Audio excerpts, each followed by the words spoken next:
오늘 우리에게 주시는 하나님 아버지의 말씀은 룻기 4장 1절에서 6절 말씀입니다. 룻기에서의 이제 마지막 장이죠. 4장 1절에서 6절 제가 봉독해 드리겠습니다. 보아스가 성문으로 올라가서 거기 앉아 있더니 마침 보아스가 말하던 기업 물을 자가 지나가는지라.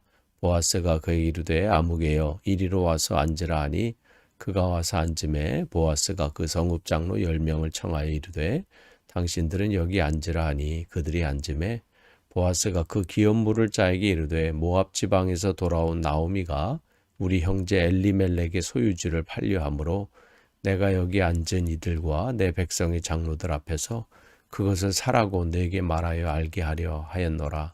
만일 내가 물으려면 물으려니와 만일 내가 물으지 아니하려거든 내게 고하여 알게 하라. 내 다음은 나요 그 외에는 물을 자가 없느니라 하니 그가 이르되 내가 물으리라 하는지라. 보아스가 이르되 내가 나오미의 손에서 그 밭을 사는 날에 곧 죽은 자의 아내 모압 여인 룻에게서 사서 그 죽은 자의 기업을 그의 이름으로 세워야 할지니라 하니 그 기업 물을 자가 이르되 나는 내 기업에 손해가 있을까 하여 나를 위하여 물으지 못하노니 내가 물을 것을 네가 물으라.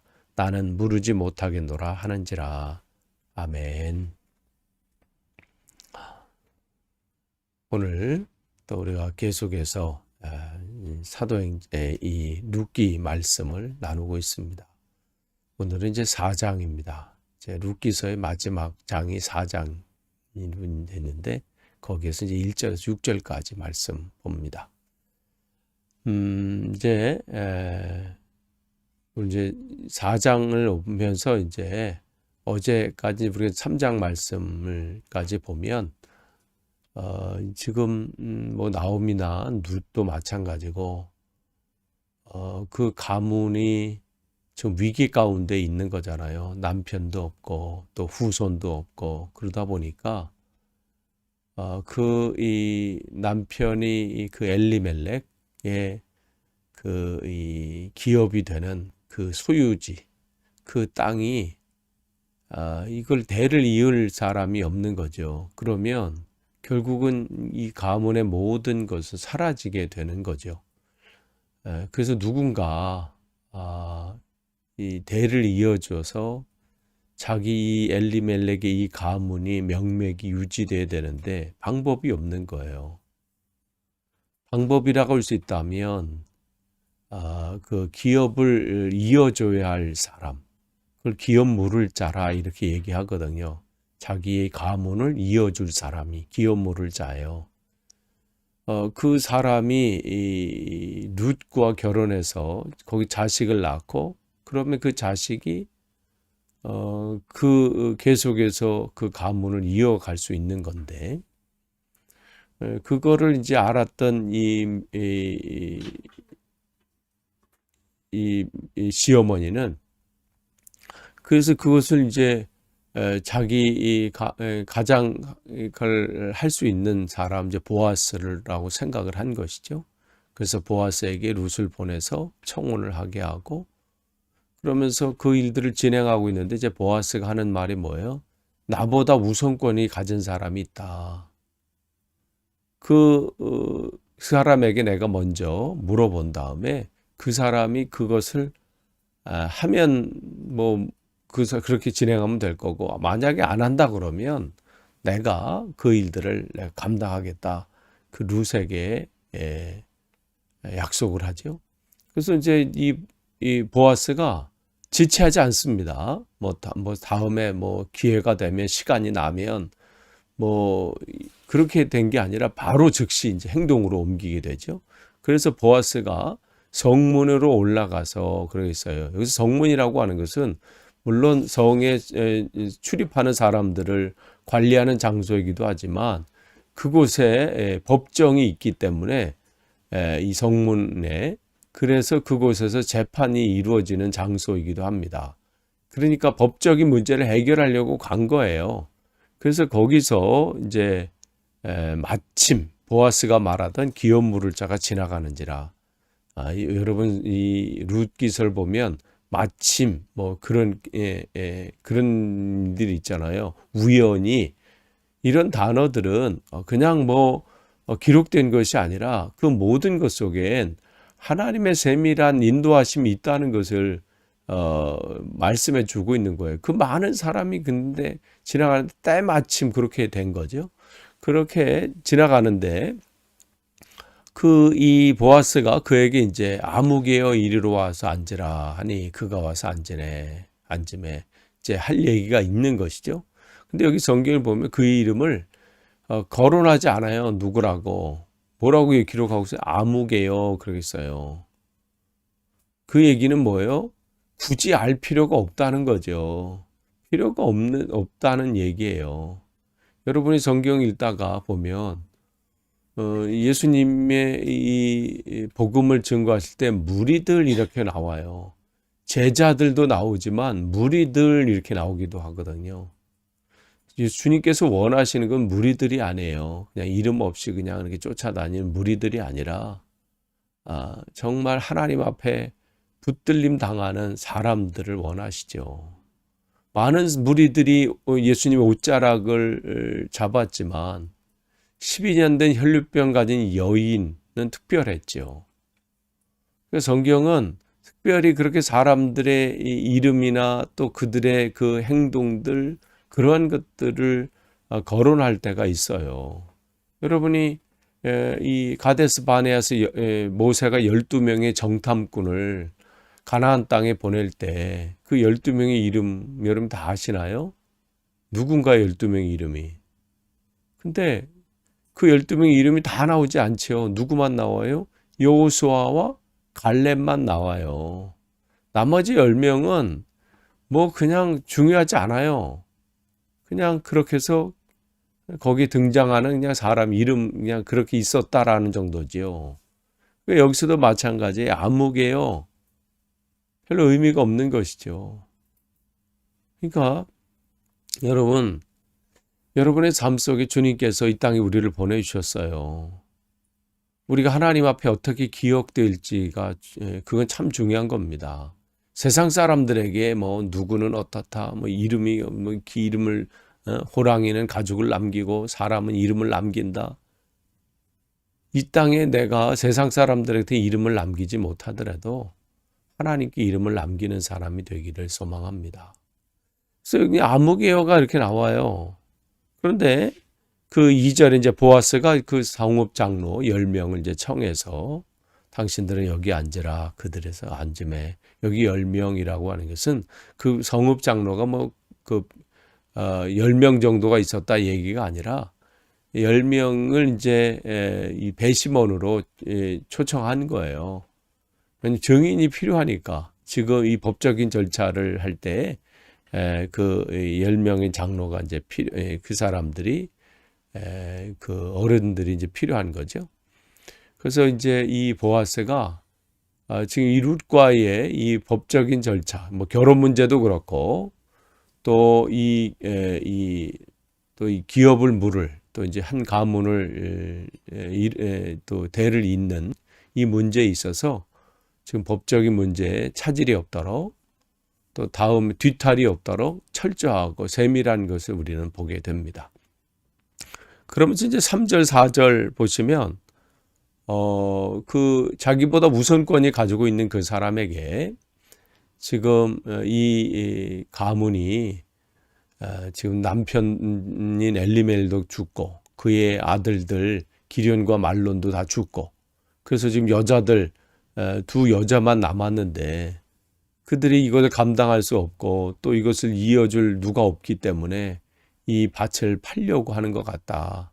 그러니 당신이 이 가문을 살리기 위한 책임이 있고 또 의무가 있기 때문에 당신이 이 밭을 사가지고 이 가문을 이 끊어지는 것을 좀 막았으면 좋겠다. 만약 이 밭이 딴 사람한테 팔려가면 되겠느냐? 그러면 완전히 이 가문은 사라지는 거 아니냐? 그러니 당신이 그 의무를 좀 다해라. 그 얘기를 지금 하고 있는 겁니다. 그러자 그 4절에 그 사람이 뭐라고 그래요? 자기에게 뭐 수고하지 않아도 밭이 얻어지니까 어떻게 해요? 내가 그럼 하겠다. 그 얘기를 하죠. 그러면서 왜 이 사람이 이렇게 해요? 자기 이득이 되니까. 그러니까 흔쾌히 그렇게 한다고 얘기를 합니다. 그러니까 이제 5절에 보아스가 이제 이어서 얘기하죠. 밭을 얻는 것, 당신이 갖고 이것을 잘 관리해주고 뭐 하는 것은 좋은데 그 밭을 사는 날에는 밭을 당신이 얻게 되면 거기서 끝나는 게 아니라 죽은 자의 아내, 즉 이제 남편이 없는 아내잖아요. 아내 룻까지도 당신이 맡아야 된다. 그 얘기인 거죠. 여기서 사야 된다라는 것은 뭐냐면 무슨 표현이냐면 부인으로 삼아야 된다라는 의미입니다. 그러면서 그 죽은 자의 기업, 지금 대를 잇지 못하는 그 가문이잖아요. 그 가문의 그 기업을 그의 이름으로 세워야 된다. 그 얘기를 해요. 그러니까 이 우선권을 가지고 있는 이 사람이 뭐라고 그래요? 아니, 밭을 그냥 뭐 얻는다고 했을 때는 기분이 좋게, 왜냐하면 자기 이익이 되니까 그때는 흔쾌히 승낙을 한다고 해놓고서, 그런데 룻이라는 그 여인도 부인으로 맞아야 되는 것도 문제지만 또한 뭐예요? 그렇게 해서 그걸 계대 결혼이라고 그래요. 계대 결혼. 대를 이어주기 위해서 이 결혼을 해야 되는 것. 그러면 그렇게 돼서 만약에 거기서 이제 아들이 낳게 되면 그 아들에게 이 받은, 자기가 지금 받아서 잘 관리하고 했던 이 밭을 다시 돌려줘야 되는, 그래서 이 가문이 계속 이어질 수 있도록 해야 된다는 것이죠. 그러니까 처음에는 뭐 공짜로 얻고 뭐 쉽게 얻는 줄 생각하고 내가 그럼 하겠다. 내가 잘 관리하고 뭐 하겠다. 뭐 그렇게 했지만 그 다음 얘기를 들으니까 어떻게 해요? 이거는 자기가 수고만 하고 뭐 열심히 해서 수고하고 다 관리하고 했더니 거기서 나온 그 자식에게, 그 아들에게 물려줘야 되고, 이렇게 되면 뭐 자기 모든 이 손해가 계산해 보니까 아무 이득이 없는 거예요. 오히려 손해가 볼 수도 있겠다 생각을 한 거죠. 그래서 어떻게 바로 이런 지하에 난 못하겠다. 그렇게 얘기를 하는 거예요. 그러니까 이런 사람은 뭐예요? 아무개인 거예요. 아무개. 자기에게 이득이 있으면 하고 이득이 없으면 거기다 노하고, 하나님의 이 일들을 감당하고 그 일들을 이끌어감에 있어서 우리에게 하나님이 요구하시는 건 뭐예요? 거기에 이 지금 보아스처럼 뭐 번거로운 일이에요. 지금 룻과의 문제도 그렇고 또 이 밭을 사가지고 또 관리하는 것도 마찬가지고 번거로운 일이지만 그것이 하나님이 기뻐하시는 일이라면 번거롭더라도 그것을 기꺼이 할 수 있는 사람. 내가 내 돈을 사용해서 남 좋은 일만 시키는 사람들 있잖아요. 그래도 그것이 하나님이 기뻐하시는 일이라면 남 좋은 일이랄지라도 기꺼이 할 수 있는 사람. 하나님께서 이 시대에 요구하는 사람은 바로 이러한 사람이거든요. 중요한 것은 내게 이득이 되느냐 아니냐, 번거로운 일이냐 아니냐, 내게 손해가 되느냐 이익이 되느냐가 아니라 하나님께서 지금 이 일하는 것을 기뻐하느냐 아니냐, 그것에 분명한 우선순위가 정해지고 그것을 파악만 할 수 있고 그것만 깨달을 수 있다면 그 사람은 그것 때문에 어렵지 않습니다. 그게 어려운 것도 아니고 힘든 일도 아니고 번거로운 일이 아니에요. 왜냐하면 하나님이 기뻐하시는 일이기 때문에. 그렇지 않고 그런 것이 없고 하나님이 주시는 은혜로, 하나님이 주시는 힘으로 그 사명을 감당하지 못하면요, 모든 게 번거로운 거야. 또한 그것이 이득이 되느냐 아니냐를 따지게 되고요.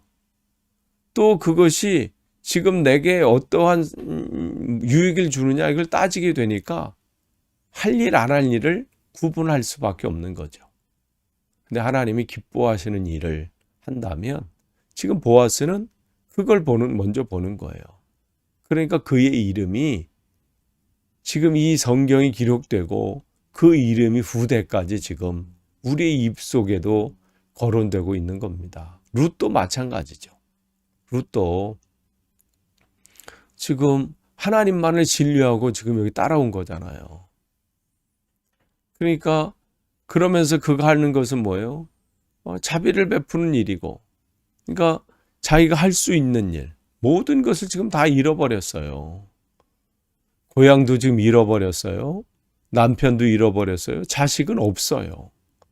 앞으로의 미래가 기대할 것이 없는 거예요.